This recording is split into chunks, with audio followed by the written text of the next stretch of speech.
तुमसे तुम तक की कहानी अब उस मोड़ पर आ चुकी है जहां हर किरदार का सच, हर रिश्ते की परत और हर दबी हुई साजिश एक एक करके सामने आती जा रही है। दर्शकों को मिल रहा है ऐसा ड्रामा, ऐसी इमोशंस की दास्तान जिसे देखकर किसी का भी दिल दहल जाए और दिमाग बस यही सोचता रह जाए कि आगे आखिर क्या होने वाला है। आने वाले एपिसोड में कहानी एक ऐसे सच के इर्द गिर्द घूमने वाली है जिसके सामने आते ही पूरी दुनिया उलट पुलट हो जाएगी। अनु, जिसे अब तक लगता था कि वो बस अपनी टूटी यादों के सहारे किसी तरह अपना नया जीवन बना रही है, अचानक एक ऐसे सच से टकराती है जिसके सामने उसके सारे कदम रुक जाते हैं। आर्या, जो उसके करीब आता जा रहा था, उसकी मुस्कुराहट में अपनी राहत खोज रहा था, उसका असली चेहरा अब अनु के सामने आने वाला है। एक ऐसा चेहरा जिसे देखकर अनु की सांसें तक थम जाएंगी।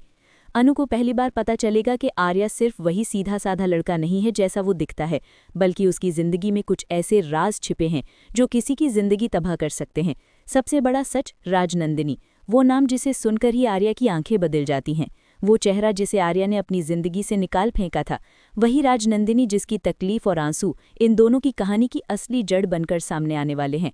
अनु को पता चलता है कि वो खुद कोई और नहीं बल्कि उसी राजनंदिनी का नया अवतार है। एक नया चेहरा, नई पहचान, लेकिन वही दिल, वही दर्द, वही टूटी हुई कहानी।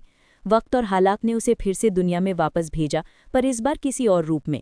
वो इस सच्चाई को सुनकर स्तब्ध रह जाती है कि जिसे वो अपना मानने लगी थी वही उसकी जिंदगी का सबसे बड़ा गुनहगार है। वो आदमी जिसने उसे अपनी दुनिया से बेरहमी से निकाल बाहर किया था, वो अब उसके सामने खड़ा है और उसकी हर धड़कन को बदलने वाला सच अब सामने आने वाला है। जैसे ही ये खुलासा होता है, आर्या की दुनिया हिल जाती है। उसका चेहरा सदमे से सफ़ेद पड़ जाता है, उसके कदम लड़खड़ा जाते हैं। उसे यकीन ही नहीं होता कि जिस औरत को वो अपने अतीत की परछाई समझकर भुला चुका था, वो आज उसके सामने अनु बनकर खड़ी है। पर असली तूफान तो अभी बाकी था, क्योंकि ये सच सिर्फ आर्या और अनु के बीच नहीं बल्कि मीरा के चालों के बीच भी जकड़ा हुआ है।